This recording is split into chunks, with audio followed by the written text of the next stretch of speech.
Ched Bicol, inatasan na ang mga kolehiyo at universidad na tiyaking maayos ang mga pasilidad bago ang pasukan. At sa Camarines Sur, 5 kolehiyo lang ang pinayagang magpatupad ng tuition fee increase. Yan ang mga balitang hatid ni Grace Refama Simando ng Radyo ng Bayan Naga. Grace, marahay na hapon sa'yo. Good afternoon, Kirby. Marinang hapon, nagpalabas na ng kautusan ng Commission on Higher Education, Ched Bicol, sa lahat ng mga kolehiyo at universidad sa Region 5 na tiyaking maayos at malinis ang mga pasilidad bago magpasukan. Ipinahayag ni Dr. Alfred Ched Region 5 na iniatas na nila sa lahat ng mga higher institutions na dapat tiyaking ang mga canteens, mga food stalls at mga comfort rooms sa mga kolehiyo ay malinis at ligtas sa anumang sakit.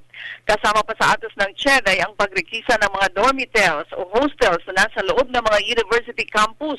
Siguraduhin daw na pati ang mga establisimento na nakapaligid sa mga paaralan ay ligtas para sa mga kabataan. Samantala, isa pang kalatas ang ipinadala ng Ched sa mga higher institutions. Ito ay ang kanilang mga programa.